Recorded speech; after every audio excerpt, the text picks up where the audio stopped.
Hey, what's up all? In this video lesson, we're talking all about counter arguments and refutations. Our learning outcomes for today, we will be defining counter argument and refutation. We will learn how to refute counter arguments. Finally, we'll talk about utilizing persuasive language. So what is a counter argument? A counter argument is an argument that contradicts yours, right? An argument that is different from the argument that you are making in your paper. As you know, all arguments are opinionated. And for every opinion, there is an opinion that disagrees with it, right? There is an opposing opinion. So a counter argument is an opposing opinion, right? An opinion that is against your argument.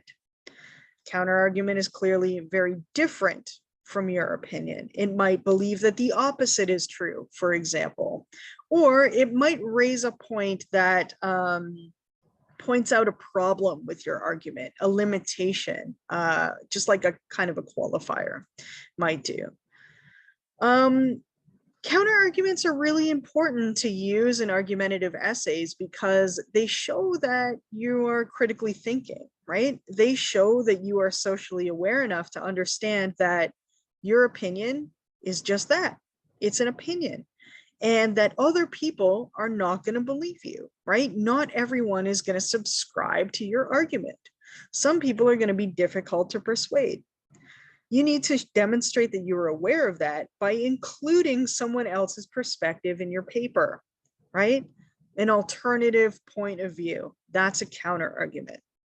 You only need one, as they are very, very powerful. And you can decide whether or not this counter argument that you include in your paper opposes just your thesis or opposes your entire thesis, right? Opposes your entire argument, or it might oppose something very specific in your argument. For example, it might be against one of your supporting points. Either way, it must be logical. So as I mentioned, counter arguments are very powerful. They're powerful because they can potentially dismantle your argument or prove your argument wrong, but you're not just going to let it do that. No, you're going to include a refutation, which is basically an argument that shows how the counter argument itself is wrong. A refutation will reinforce your perspective by showing how other people's differing opinions are wrong, or that they're not sufficient to dismantle your entire argument. So a refutation, again, reinforces your perspective. It engages directly with the counter argument, showing how this counter argument is incorrect or is not enough to dismantle your argument. A refutation too must be logical. All right. So we've defined counter argument as an argument that is against yours. We've defined a refutation, which is an argument showing the counter argument is wrong. Next, we need to think about where it is in our paper we're going to place these things. Okay, so again, you might think about, okay, first I want you to think about what that differing opinion is. Come up with your counter argument. Come up with the opposite perspective, okay? That perspective might oppose your thesis as a whole, or it might oppose a supporting point. It's important which, because it'll determine where it is that you are going to place your counter argument and your refutation. So if your counter argument opposes your thesis as a whole, you don't want to repeat your thesis statement. You don't want to have a separate paragraph that introduces your counter argument and then just restates your thesis. That's boring. That's repetitive. Remember how I said a counter argument and a refutation are super powerful. They're going to lose power if they're repetitive.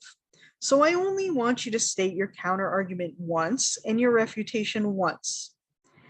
If your thesis is the same as your refutation, or similarly, if your counter argument is refuted by your thesis, why not position your counter argument right above your thesis? This will spare you from introducing your thesis a second time in your paper. That's boring. You want to enable it to have its power. That's why you're only going to state your refutation once. Again, if your counter argument opposes your thesis, place your counter argument above your thesis so that your thesis can do double duty. It can introduce your argument as a whole, but it can also refute the counter argument that just came before it. Here's an example. Let's say we're writing this paper on rap music, right? We're talking about how rap music is a form of social justice. That's our thesis statement. So here's our introduction. Rap music is enjoyed all over the world and proves to be a lucrative career for talented rappers. According to Forbes magazine, rappers such as Kanye West and Jay-Z have a net worth of $2 billion. This information is your background information. It's providing stats and facts on rap. Here comes the counter argument. Many people think that rappers are only interested in wealth, power, and fame. That's a counter argument, because if we are pro-rap, right? If we are rap music fans and we're writing a paper on how rap is very important, this counter argument obviously holds the opposite point of view. We're going to place our counter argument above our thesis that will also work as a refutation. Here comes our thesis. However, I will argue that rap music is a form of social justice, as rappers such as Kendrick Lamar and J. Cole protest police brutality, whereas artists like Lizzo and Tupac advocate for Black empowerment. Notice how our thesis is also working as a refutation, because our counter argument opposes the whole thesis, right? It opposes the whole basis, the whole main argument of your paper. So you don't want to repeat your refutation. If your refutation is the same as your thesis, then place your counter argument right above your thesis statement. So what happens if your counter argument is opposing one of your main points? You might consider placing that counter argument right above your point. It only makes sense, right? This way you don't have to repeat your point. Your point itself can act as a refutation. So we know that one of our points is about Lizzo advocating for Black empowerment. Well, some people disagree that that's not Lizzo's MO. Here's how we're going to talk about Lizzo, and we're going to start off our paragraph on Lizzo with a counter argument. Many people think that Lizzo purposely tries to appeal to a white audience. For example, music journalist Sam Jones writes, Lizzo is only trying to please white people. She has no valuable messages for the Black community. That is a counter argument that is directly against our perspective that Lizzo advocates for Black empowerment. So now we're going to introduce our Lizzo, supporting evidence about Lizzo. However, listening closely to her album Coconut Oil reveals that her music advocates for Black empowerment. See how that one of our points from our roadmap can also be a refutation. Now, because a counter argument and a refutation are really, really, really powerful, they need to go in a powerful place in your paper. There are several powerful places in your paper. Actually, no, there are only two. There are two powerful places in your paper: in your introduction and in the paragraph right before your conclusion. So people usually remember your first supporting evidence and your last supporting evidence because, I don't know, anything in the middle, your memory just doesn't work that way, right? Your memory is more likely to remember what came first and what came last. That's why there's only two places where you can put a counter argument, really, is in your introduction or in the paragraph right above your conclusion. You don't want to put it in your conclusion because your conclusion also speaks of powerful things, right? You don't want to take away from anything. So if your counter argument opposes your thesis, place your counter argument and your refutation in your intro. if your counter argument opposes one of your points, that point should be the last point you make in your paper, right? You should talk about Lizzo last, right before your conclusion. And the reason is because it highlights it, right? Counter argument and refutation are so important because they boost your ethos. They show that you've thought about other perspectives and you've been able to prove those perspectives wrong. It's a step in critical thinking, right? To show that you've taken counter arguments into conclusion before, or into consideration before you've come to your conclusion, right? So you want to give it a prominent place in your paper. Now, I've talked about if your refutation is going to repeat any of the information that you've already said in your paper. For example, it'll repeat your thesis or it'll repeat one of your points. But what happens if your counter argument introduces new information? That's totally possible.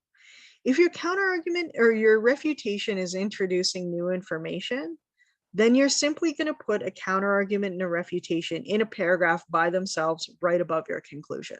All right. We'll talk about this a little bit more in virtual tutorial because I'm sure you're like, what? Don't worry, I got you. Okay. So let's move on to talking about persuasive language. So I guarantee you, like, a bunch of you have probably either worked in customer service or you currently work in customer service. And you've probably encountered a very angry customer who is yelling and screaming and just going absolutely crazy.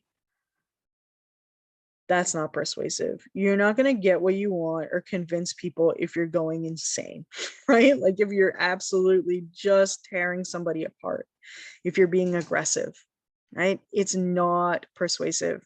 You know that the best way to deal with an aggressive person is to use logic. They hate that more than anything else, right? Is to use calm rationality. Just be like, sir, you are an idiot. Here's why, right? Everyone hates that. Instead of responding angrily, you respond with kindness and calmness. So when you're arguing in this paper, even though you're kind of fired up, right? Like you can be fired up, but just don't be aggressive, because when you're being aggressive, people can come at you and accuse you of like making ad hominem attacks, right? It's just better to use a kind of neutral, or not neutral. I should never say the word neutral. It's not neutral because your writing should reflect what you're feeling, but don't get carried away, right? Don't be too aggressive. Because we all know that that dude who is absolutely flipping out about his donut is not doing anyone any favors. Another way to utilize persuasive language is to try to avoid terms that make it seem like you're not sure about what you're saying, right? Every time you say something like it seems, maybe, perhaps, you're giving your opponents an opportunity to step in and be like, hey, you don't even believe what you're saying. So how am I supposed to believe it? Instead, use words that connote certainty, like it is, as opposed to it seems or maybe or perhaps. Also, use your rhetorical appeals. You want to balance your ethos, your logos, and your pathos. Those are super persuasive. You know that they are the best tools to persuade your audience. I like using ethos and logos throughout the body of the paper and then really bringing in pathos in the conclusion. I find that is the most effective way to persuade an audience, because you presented all your facts, right? You presented solid evidence. Now you need to make people care. And that's what a conclusion is all about. It's about making people really care. So return to that story 3, return to that statement of significance, and turn your pathos on. Pathos only really works if it's balanced by ethos and logos. Because this guy is all pathos, right? He's not using logic. He's just freaking out about that donut. Not persuasive. Finally, balance your fact and opinion, right? Use facts to back up your opinion and you should be good. All right, that's persuasive language, counter arguments, and refutations. Have a good one. Bye-bye.